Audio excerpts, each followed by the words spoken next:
Kitano, un nom qui claque comme une rafale. 3 syllabes, tirées à bout portant et qui ont foudroyé les écrans et les consciences du monde entier. Kitano, c'est le nom d'un réalisateur et comédien japonais, d'un ronin du cinéma, surgi de nulle part et qui a hissé le film noir au rang des beaux-arts.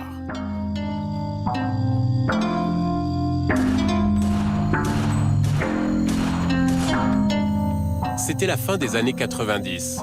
Un public sans voix découvrait la face balafrée d'un autre cinéma japonais, bien loin de ces films imberbes et polissés qui venaient d'ensevelir le cinéma des samouraïs.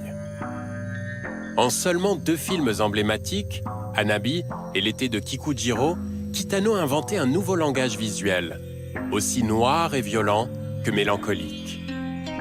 Plus encore, le réalisateur en profitait pour se créer à l'écran un personnage de dandy, aux jeux tendus, réglé sur les secousses sismiques de sa paupière. Mais derrière ce visage mutique, qu'il porte comme un masque de théâtre no, Kitano dissimule la figure d'un double hystérique, d'un joker dément appelé Beat Takeshi. すいません、田口さん。あ、いや、こいつよ。あんたのファンだよ。そっくりだろ。こんなメイクじゃわかんねえやバカ野郎お前。俺の顔はピエロかよ。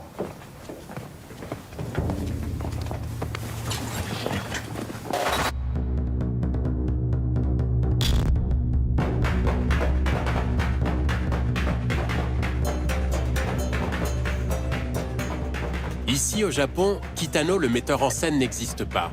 On ne connaît que Beat Takeshi, son nom de scène. Le pseudo d'un saltimbanque désaxé qui rythme les pulsations de l'Empire des Signes.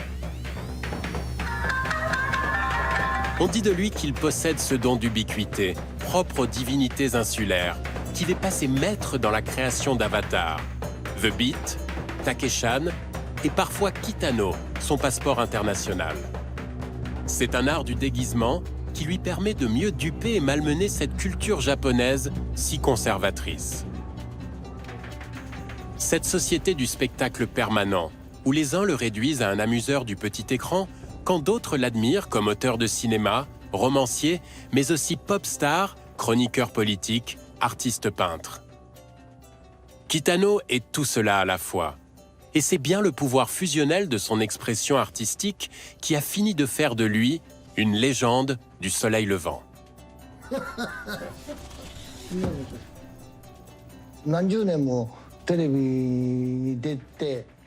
Comme je fais des émissions comiques depuis de nombreuses années, j'ai la réputation d'un type qui n'est jamais sérieux. Et du coup, c'est ancré dans les esprits. Si bien que même quand je dis des énormités, personne n'est choqué. Alors que ça ferait scandale si quelqu'un d'autre le disait. Oh, les gens se sont fait une raison.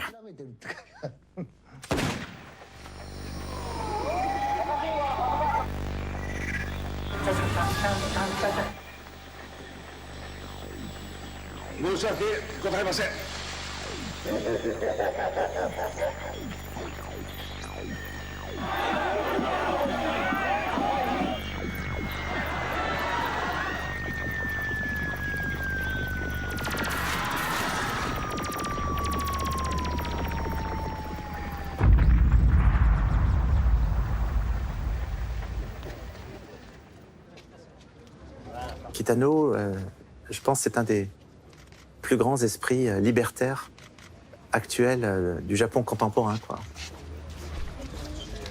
Le fait qu'il soit aussi irrévérencieux, aussi culotté, aussi libre sur les plateaux de télé, c'est quand même faire un peu de politique. Je vois presque Kitano comme un philosophe qui s'amuse, au nom d'une certaine absurdité un peu existentielle. Le rire de Kitano, je pense que c'est un rire, en fait, politique. C'est un rire, je trouve, vraiment provocateur. Le paroxysme ne l'effraie pas du tout. À l'époque où je commençais à être très connu comme comique, je n'avais pas peur de critiquer ouvertement mon pays. On disait de moi, Beat Takeshi, c'est un vrai rebelle. C'est l'agent provocateur de la société japonaise. Beat Takeshi est pris pour un marginal. Et en fait, c'est tout le contraire. La société est en décadence, mais lui reste très lucide. 社会がこれだけ崩れたからあいつが異端児に見えるだけだって言ってるわけね。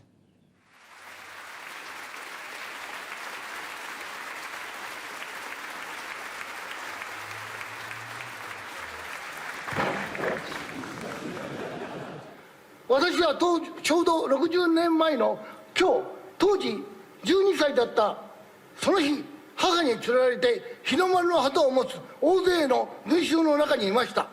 母は私の頭を押さえ、頭を下げろ、消してあげるんじゃない、ポコポコ殴りながら罰が当たるぞと言いました。On ne peut pas comprendre Kitano, l'homme de télé, l'homme de cinéma, et même aujourd'hui le peintre, si finalement on ne revient pas d'ailleurs à son enfance. Vous savez qu'il est né à Umejima, dans le nord de Tokyo, dans un quartier très pauvre, qui avait été complètement anéanti par les bombardements américains pendant la guerre. Et il faut imaginer le petit Kitano qui grandit à Adachi, dans le quartier d'Adachi, au nord de Tokyo, dans un Tokyo un petit peu dévasté, occupé par les forces américaines. Ils sont 4 enfants à la maison est toute petite, donc ils se serrent, ils dorment comme ils peuvent dans des pièces minuscules, la lumière manque. Il a connu la faim. Pour lui, une boule de onigiri, c'était un repas, quoi. Donc c'était... boule de riz pouvait constituer en fait un certain luxe.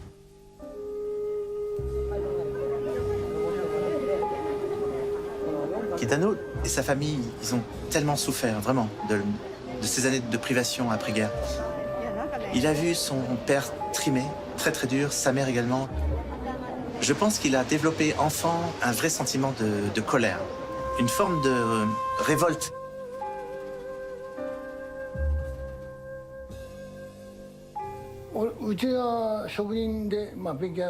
Mon père, il était peintre en bâtiment. On habitait dans un quartier populaire, avec des ouvriers. Et les gamins de ce quartier ne faisaient que des conneries. Et moi, je faisais partie de leur bande. À l'école, les profs me grondaient. Ils me mettaient des baffes. Du coup, j'ai commencé à me rebeller. Alors, je guettais la moindre erreur du prof pour le contredire, et ça le mettait hors de lui.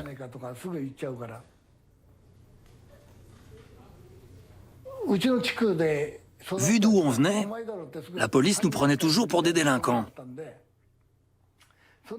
J'ai pris l'habitude à cette période de râler et de me rebeller contre toute forme d'autorité.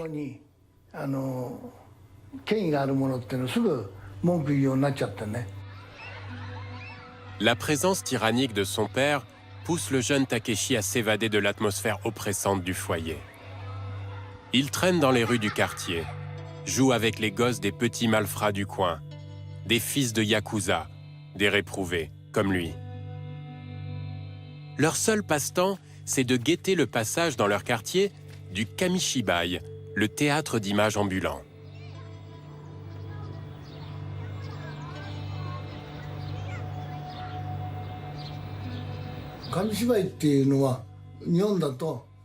Le conteur de Kamishibai arrivait en vélo et il tapait avec des morceaux de bois pour annoncer le spectacle aux enfants. Les enfants devaient acheter un bonbon pour voir le spectacle. Moi, le conteur me lançait des cailloux parce que je m'approchais sans payer. Alors je me débrouillais pour jeter ma balle juste à côté du Kamishibai pour pouvoir jeter un œil sur le spectacle. Il me disait « Tu le fais exprès ?» Ça l'énervait un peu. Mais comme mon quartier était mal fréquenté, le conteur s'était à peine fait entendre que son matériel avait disparu. On lui piquait son matos et on faisait notre propre Kamishibai. Il devenait fou, il appelait la police. Et nous, on détalait. Ah, il criait « Je ne mettrai plus jamais les pieds ici !» Ah, on l'aimait bien, le Kamishibai. Quand j'y repense, c'était assez méchant. Et après, le Kamishibai a arrêté de venir dans notre quartier.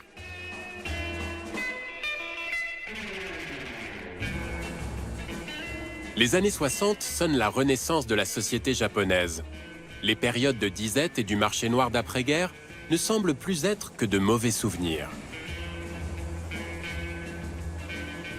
Le Japon a opté pour le nouveau modèle de croissance économique américain et la famille de Kitano découvre, comme le reste du monde, cette culture de la consommation qui tranche avec l'ascèse japonaise. Le tailleur et le complet le disputent désormais au kimono. Et la télévision s'invite, près de l'hôtel à prière, en déversant devant les yeux avides d'un petit Takeshi ses programmes de comiques américains, comme Charlot et Laurel et Hardy, deux influences majeures qui marqueront bien plus tard le style burlesque du futur Beat Takeshi.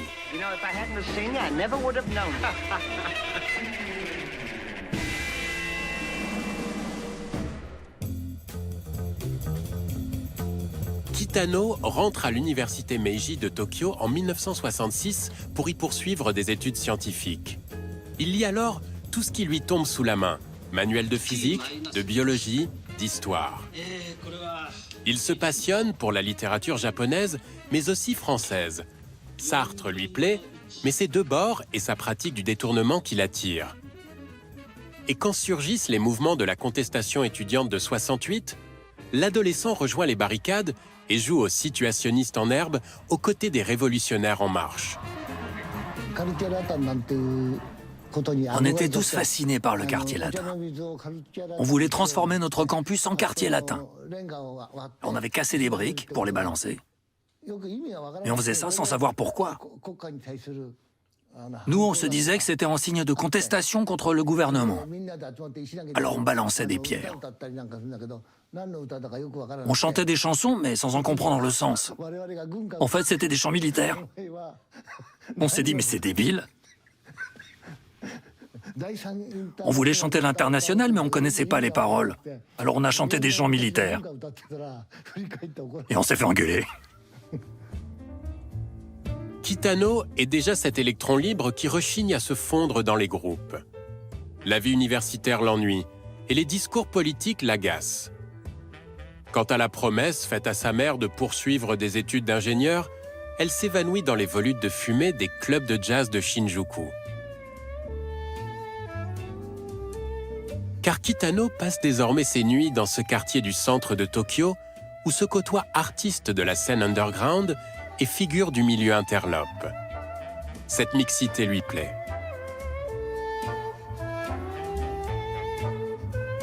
Mais il s'aventure ensuite dans un autre arrondissement plus populaire et qui a su préserver ses traditions, Asakusa.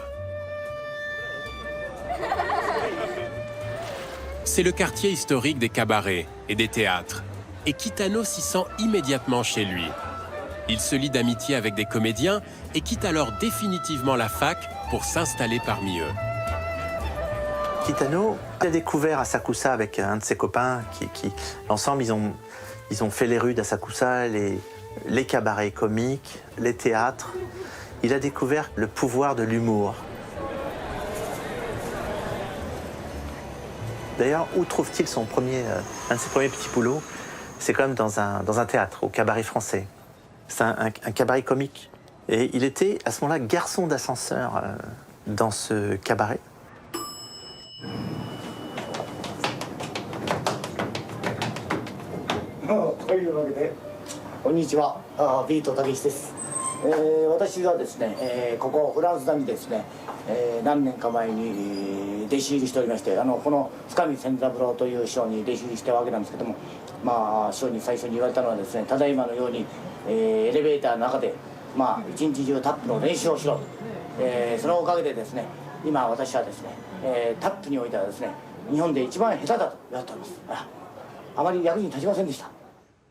Le propriétaire du théâtre, Senzaburo Fukami, qui est devenu plus tard son maître, son mentor, lui a dit, écoute, il y a un comédien qui est malade, tu vas le remplacer tout de suite comme ça, apprends très vite les dialogues. Et il a démarré comme ça, on l'a envoyé comme ça sur les planches, habillé en travesti, et il a fait plier de rire la salle. Déjà de la provocation, beaucoup. Il a compris que pour plaire, il ne faut pas hésiter à choquer, à provoquer. En fait, il brille sur scène, il a un sens de l'improvisation assez phénoménal. Kitano brille peut-être, mais pas encore comme l'étoile du music-hall qu'il rêve de devenir. Au quotidien, c'est toujours la dèche. L'estomac creusé, il erre parmi les marginaux d'Asakusa, emprunte quelques billets à un clochard qui le poursuivra pour se faire rembourser. Au vieux temple de Sensoji, le cœur du quartier, il implore les divinités de le rendre célèbre, ici, maintenant. Mais les dieux jouent encore avec son destin, et il doit accepter des boulots d'appoint pour s'en sortir, comme travailler dans un bain public. C'est là qu'il croise à nouveau des Yakuza, car ils sont chez eux, à Asakusa. C'est un de leurs fiefs historiques, et le milieu du spectacle est sous leur contrôle.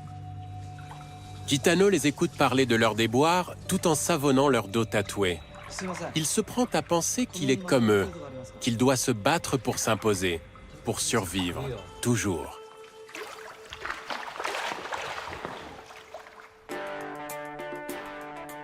C'est alors que Kitano rencontre un autre comédien en galère, Jiro Kaneko, qui lui propose de faire équipe. Désormais, ils se produiront comme les Two Beat, Kitano y accouchant de son nom de scène très jazzy, Beat Takeshi. Nous sommes en 1974 et le nouveau duo comique se lance dans le manzai. Le manzai est alors un genre très populaire, basé sur un numéro de répartie effréné où l'un joue l'idiot de service et l'autre l'esprit futé.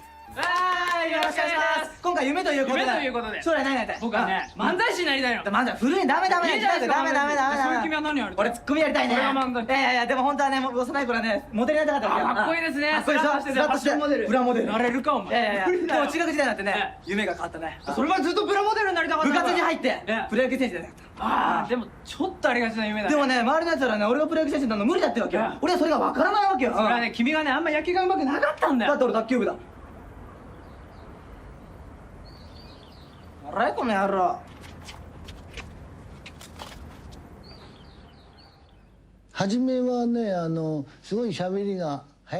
Au début, comme on parlait très vite, le public amateur de manzai n'arrivait pas à nous suivre. Ça nous énervait beaucoup. Et on leur disait, si ça ne vous fait pas rire, c'est que vous êtes des nazes.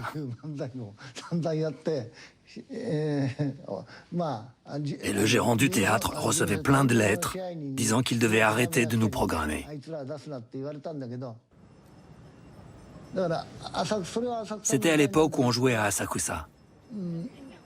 Ça a été la période où je me suis le plus amusé. Kitano en profite pour glisser dans ses sketchs ses déboires économiques et ses déconvenues amoureuses. Il n'épargne personne, ni les politiques, ni les enfants, ni même les handicapés. Le public en redemande et il décroche une émission hebdomadaire sur la chaîne nationale NHK. Les dieux ont enfin écouté Kitano. Impossible dès lors d'échapper au trogne des Two Beat qui s'étalent sur tous les écrans de l'archipel. Quand je suis devenu comédien de manzai, c'était l'époque où le Japon était à l'apogée de sa croissance. C'était la période de la bulle économique des années 80. Et donc, à l'époque, tout le monde avait la télévision. Et comme les shows comiques se sont multipliés, c'était dans toutes les conversations des Japonais.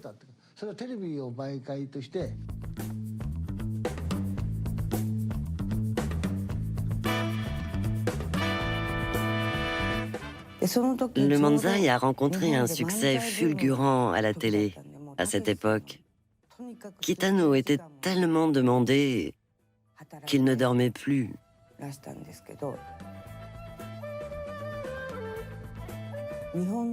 La première fois que j'ai joué avec lui, c'était dans un téléfilm. C'était une comédie policière où on formait un binôme. On élucidait des enquêtes, épisode après épisode. Comme il n'avait jamais le temps, il improvisait. C'était la folie sur le plateau. Mais c'était vraiment drôle. En ce début des années 80, ils sont plus de 15 millions de téléspectateurs à suivre les aventures extravagantes de Beat Takeshi. Le voici qui surgit en Takeshan Man, un super-héros, puis en ballerine ninja, en porc-épic géant ou encore en savant fou. Plus ses déguisements sont grotesques et ses gags absurdes, plus les spectateurs le plébiscitent. C'est comme ça quand même qu'il a fait rire tellement des millions et des millions de Japonais, pendant que l'establishment japonais disait « mais regardez, ce Beat Takeshi, il n'a aucun scrupule, il fait honte à la culture de notre pays ».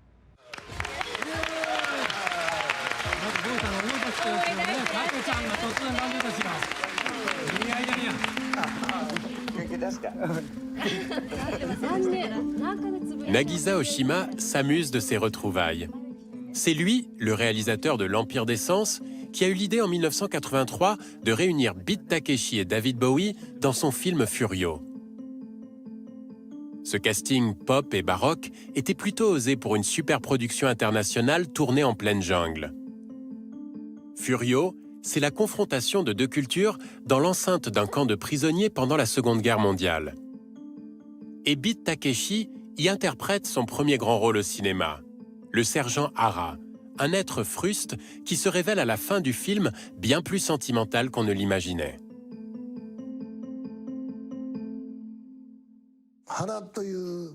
C'était mon premier rôle au cinéma. J'avais le rôle du sergent Hara. Je suis allé voir le film en me planquant dans une salle à Tokyo.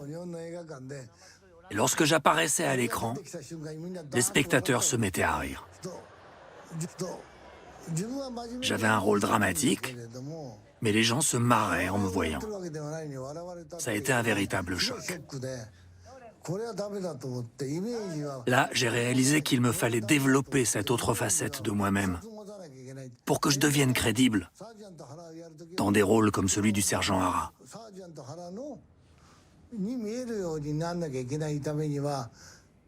En fait, je devais préparer le spectateur à cette nouvelle personnalité pour qu'il commence à m'accepter dans ce nouveau registre. J'ai donc décidé d'exploiter cette autre image à la télévision. Et en parallèle de ma carrière de comique, j'ai aussi commencé à jouer des méchants dans des téléfilms. J'ai enchaîné des rôles de braqueur de banque, de serial killer. Mais ça a pris des années avant que le public accepte que Beat Takeshi avait deux visages. Il fallait que le spectateur comprenne que je n'étais pas juste un comique et qu'il ne se marre pas quand je joue un yakuza. Mais c'était pas gagné.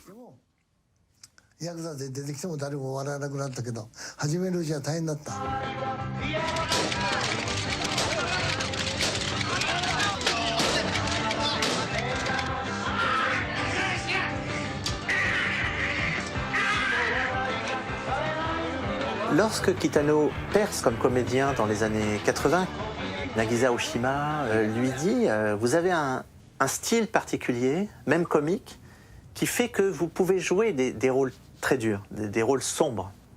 Et qu'à mon avis, on va découvrir que vous avez quelque chose de presque shakespearien, qui a du Macbeth un peu chez vous. Et que vous avez cette force aussi de pouvoir à la fois faire du comique et du tragique, du sombre. » Kitano va ensuite passer de l'autre côté de la caméra avec Violent Cop, dans lequel il joue le rôle principal. Ce néopolar au plan statique, implacable, sort en 1989.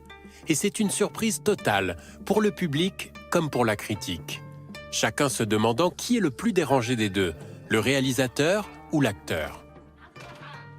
Ce qui n'empêchera pas Kitano de décrocher un prix au Nippon Academy, les Oscars du cinéma japonais. Il est arrivé déguisé en geisha, dans cette ambiance très protocolaire. Il prend le micro et interpelle un grand acteur, aujourd'hui décédé. Kitano lui dit « Tu es encore vivant ? Crève vite, vieux con !» C'était une blague, bien sûr. Toute la salle était morte de rire.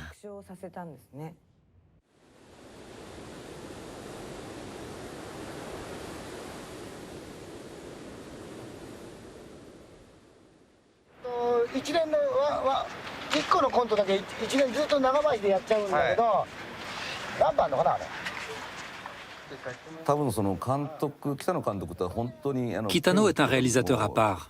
Il est unique. Il est devenu réalisateur sans aucune formation. Il n'est même pas cinéphile. Kitano est avant tout un comique. Sur scène, il ne peut pas s'arrêter. Au cinéma, on peut toujours refaire une prise, alors que sur scène, non. Sur scène, il faut être dans le moment présent et toujours avoir le sens du rythme.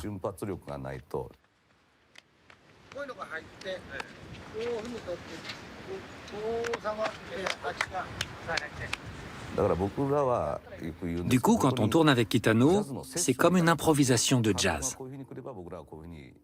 On doit constamment s'adapter à son tempo.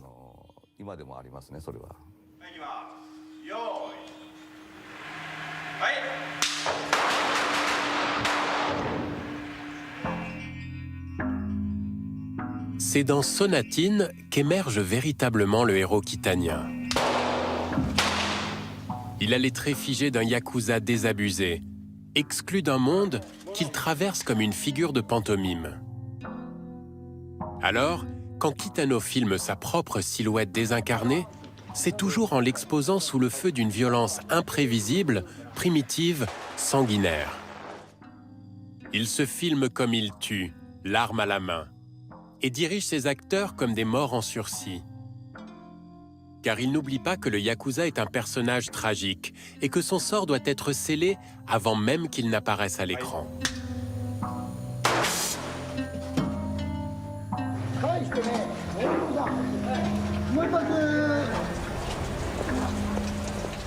Kitano a bien plus appris sur la condition humaine quand il sortait voir des films de yakuza avec sa bande qu'en lisant Sartre sur les bancs de la fac. Encore étudiant, il s'est entiché de ces anti-héros du cinéma, ces marginaux qui s'opposaient à l'ordre établi par la société.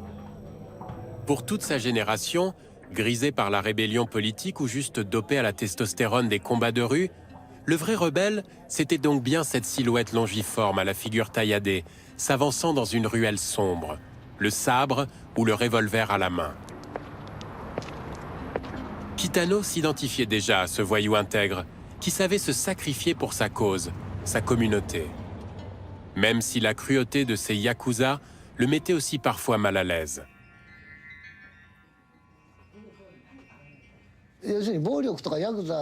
Moi, je pense pas que les yakuza, comment dire,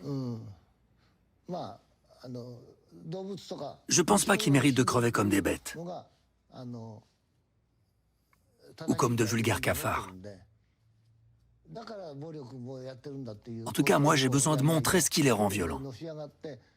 Je n'approuve pas qu'ils usent de la violence pour réussir, mais je cherche à comprendre l'origine de cette violence. Car ils sont eux-mêmes malmenés et n'ont pas d'autre choix.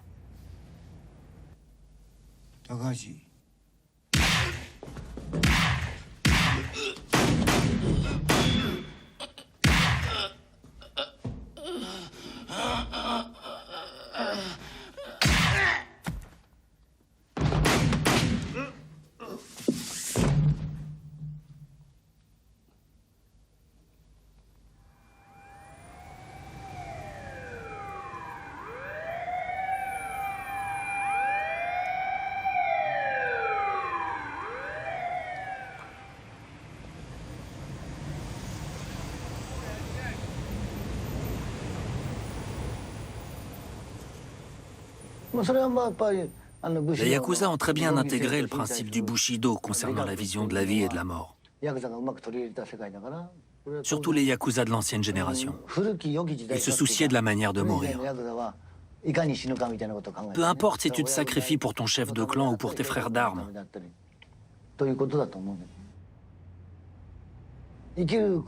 L'être humain ne peut pas choisir de naître, mais il peut choisir de mourir. Même si on a envie de vivre, on ne peut pas toujours le choisir. Mais nous avons au moins un privilège, c'est de choisir sa mort.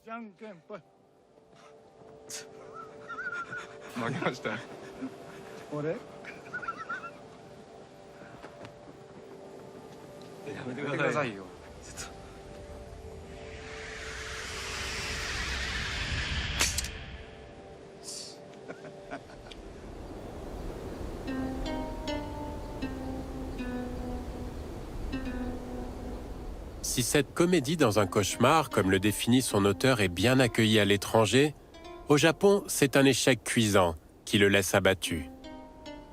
Kitano doute. Lui, qui s'est toujours considéré comme un imposteur, comme un cancer qui ronge le cinéma japonais, doit-il continuer à tourner des films? C'est alors qu'un autre samouraï, une légende mondiale du cinéma, vient lui apporter un soutien inattendu. ピーターさんの作品全部好きでね、面白いですよとても。でなぜねかっていうとね、余計な説明がないでしょ、はい、あれがいいね、ズカズカズカズカあれしてることが。どうもね説明が多すぎるよ、日本の映画っていうのは、演技でもね、はい、なんかすごく説明的なとこが多いけど、それが全然ないのがとっても面白いな。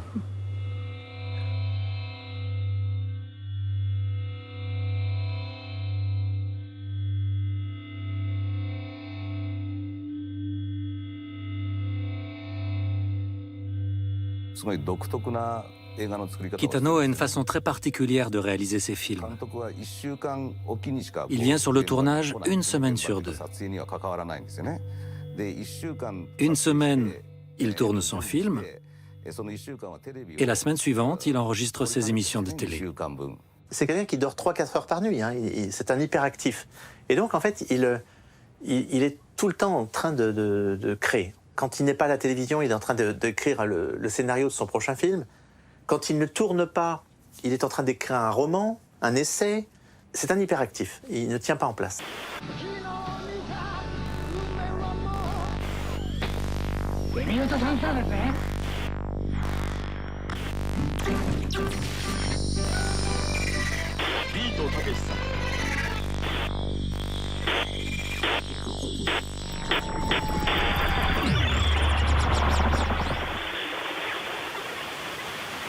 Un matin, voilà, les Japonais apprennent que Big Takeshi s'est fracassé le crâne contre une rambarde près du quartier de Shinjuku en scooter de nuit. Et on apprend que Kitano est dans le coma, que c'est très très grave, qu'il a été complètement défiguré. Son visage a été quand même refait. Alors c'est quand même un an de soins médicaux terribles, hein, d'opérations successives pour qu'on lui redonne un nouveau visage. C'est un accident que j'ai eu il y a des dizaines d'années. Il y a encore des nerfs qui se réveillent de temps en temps.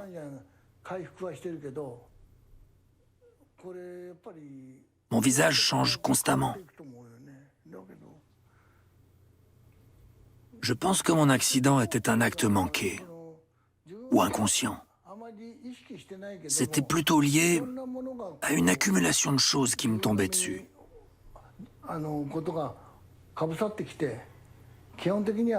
Cet accident, c'est un peu comme si j'avais cherché à me tuer, même si c'était pas vraiment un suicide. Mais toutes les pressions que je subissais à cette époque ont certainement provoqué cet accident.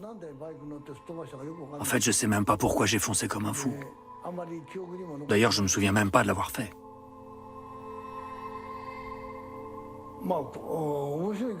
J'étais défiguré et je me suis dit que je ne pourrais plus faire rire les gens.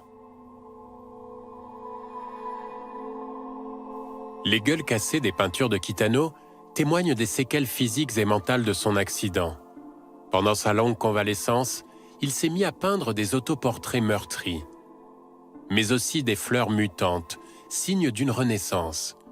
Grâce à elles, Kitano a renoué avec la vie. Mais cette vie s'écoule comme un rêve. Depuis son réveil dans sa chambre d'hôpital, le réel est devenu flou, les mots vacillent. Il ne lui reste plus que ses peintures, avec lesquelles il dialogue secrètement.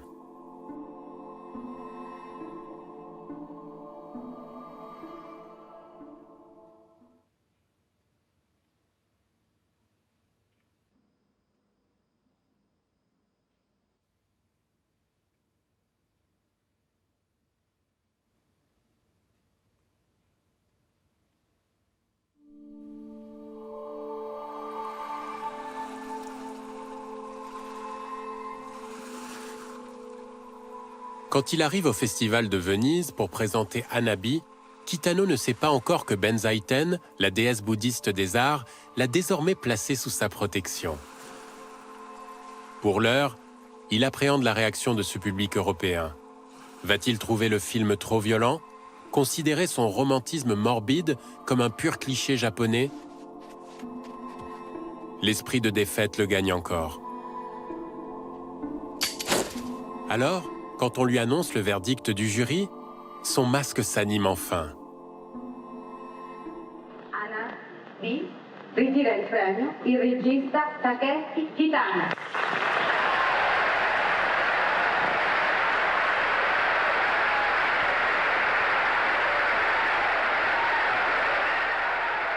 Prenez ça dans la gueule, peut-on lire sur son visage quand il exhibe son prix.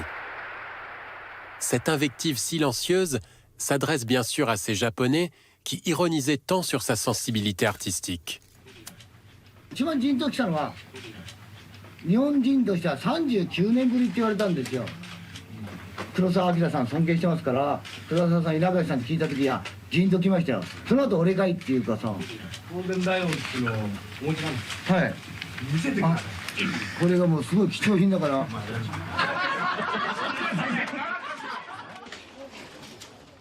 Les Japonais, ils ont été quand même assez interloqués de voir Kitano décrocher le Lion d'Or à Venise, être invité à présenter un film à Cannes, ou voir tel film être décoré à Berlin.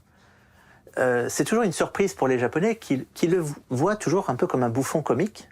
Et là, en fait, quand Kitano revient au Japon avec ses prix en tant qu'homme de cinéma, vous voyez, ça crée une sorte de surprise au Japon. On le redécouvre en tant qu'homme de cinéma.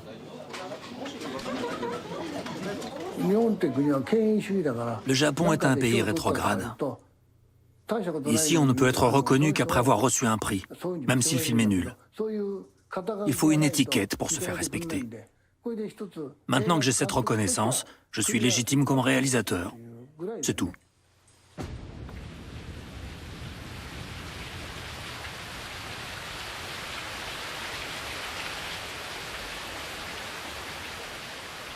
Grâce à son nouveau statut d'auteur international, Kitano cherche à se mesurer à son maître, Akira Kurosawa.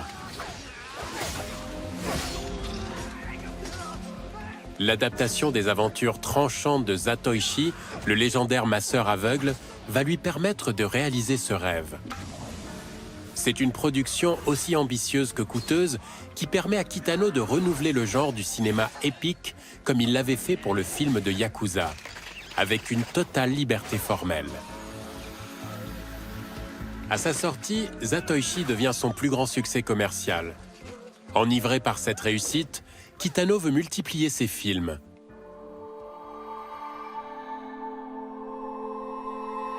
Mais il oublie son double télévisuel, Beat Takeshi.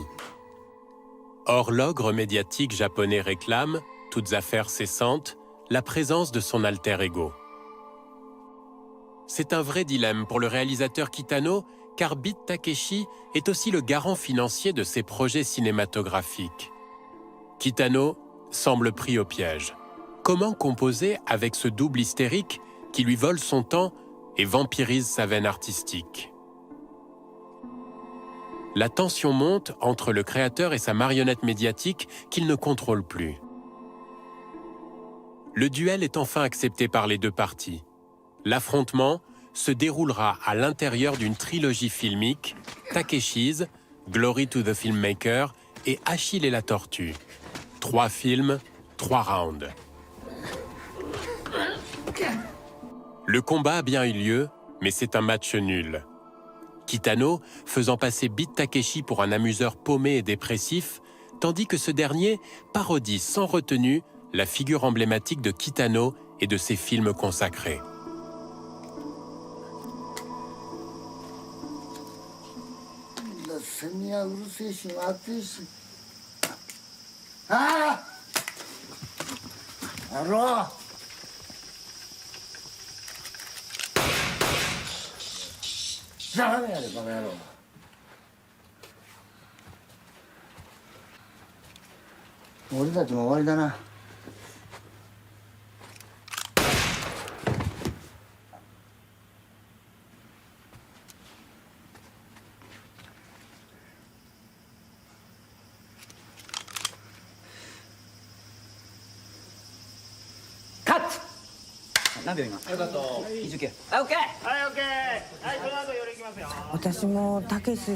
Pendant le tournage de Takeshis, j'ai senti qu'il était attiré par la mort.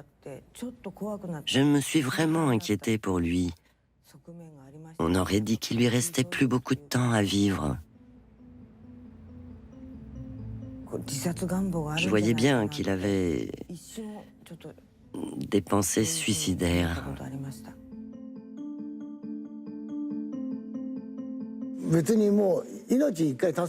Comme j'ai échappé à la mort, peu importe si je ne vis plus très longtemps. Je n'aurai pas de regrets si je meurs demain. Depuis mon accident, je ne m'impose plus de limites. Et je fais des films comme j'en ai envie. C'était déjà le cas, mais c'est encore pire maintenant.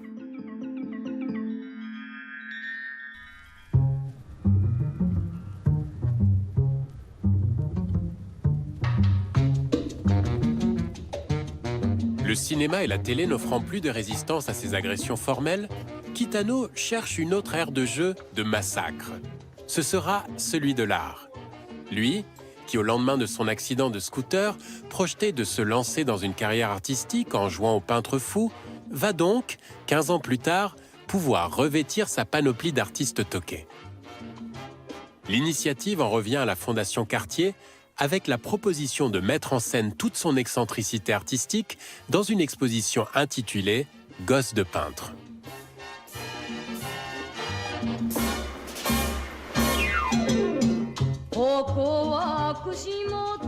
Beat Takeshi transforme alors le musée en un véritable parc d'attractions, où des chimères guerrières toisent les fleurs composites d'un ikebana mutant. The Beat, pratiquant ici un art du détournement total, n'épargnant ni le statut de l'art contemporain, ni son propre rang d'artiste honoré.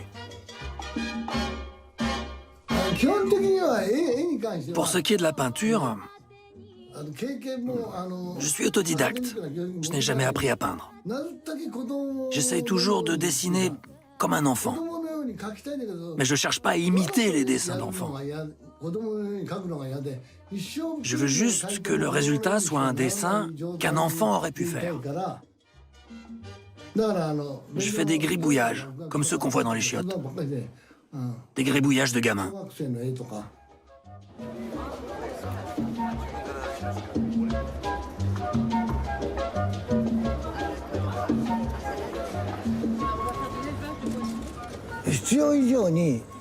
On veut toujours donner une belle image de soi, montrer qu'on est cultivé.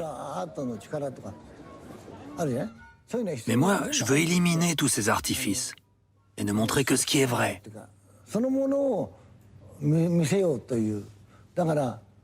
Je veux éliminer tout snobisme et ne pas tricher. Je montre ce dont je suis capable, sans camouflage. J'aime beaucoup ce que j'ai fait cette fois-ci. Mais si on me dit que ce n'est pas de l'art, ça ne me gênera pas. C'est un homme vraiment étonnant, quoi. Kitano, il est surprenant et il ne cesse de surprendre. Il va jouer le rôle d'un comique dans une comédie romantique, puis tout d'un coup, 2 mois plus tard, on le voit sur tous les écrans du monde, aux côtés de Scarlett Johansson dans Ghost in the Shell.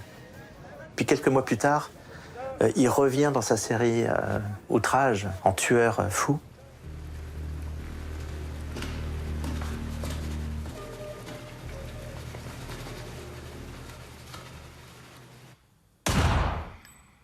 Trois jours plus tard, alors que le film vient de sortir, il est sur l'écran, il est en salopette en jean, en train de parler de médecine. Donc c'est un homme multifacette, tous azimuts.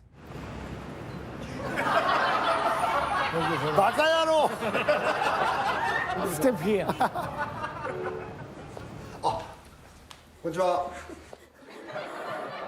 Hello. Hello. Nice to meet you. Nice meeting you. Hi. So- Welcome.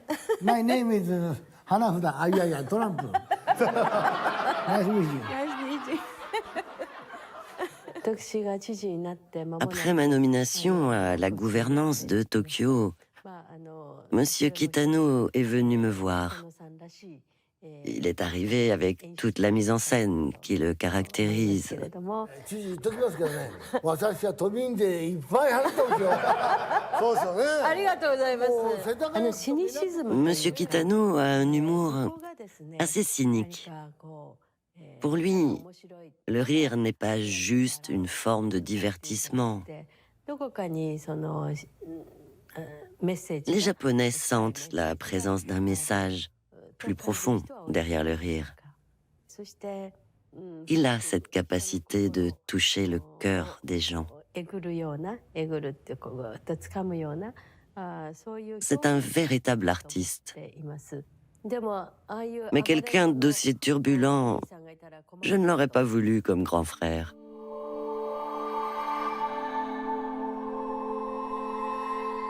Takeshi Kitano semble se réincarner sans cesse, afin d'accomplir un nouveau cycle de travail, de création.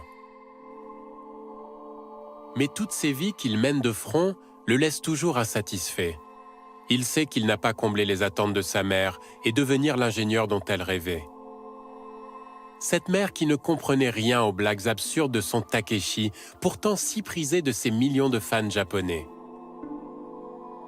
Mais Kitano espère toujours aujourd'hui réaliser quelques-uns de ses rêves d'enfance. Explorer le mystère des fonds marins, comme le faisait à la télé le commandant Cousteau, son héros de jeunesse, et puis rejoindre les étoiles, le corps blotti, dans la fusée d'un manège enchanté. でもそういう子供の時の感性 J'aimerais préserver indéfiniment ma sensibilité d'enfant. 持ってるんだよ。たとえ Aussi mature, aussi riche que je devienne, je veux rester intègre et fidèle à moi-même, à ma vérité. そう思ってるんだよ。おね、よく見とけ、やろう。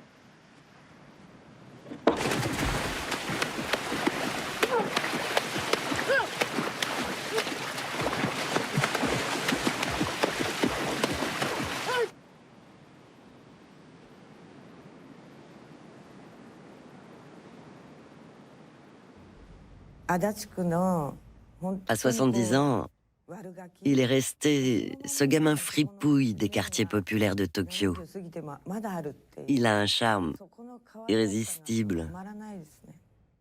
Il fait toujours son gag où il se cogne à quelque chose. Il fait l'imbécile, comme un gamin. Même quand on est à table, il se cogne avec sa cuillère, comme un gosse. On est resté proches encore aujourd'hui. Et je le trouve tellement mignon.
Pour un comique comme moi, le meilleur compliment, ce serait d'être qualifié de citoyen le plus minable. À ma mort, le Japon sera meilleur, et ce sera tant mieux. Et si le monde entier devient meilleur, alors là, ce sera la consécration.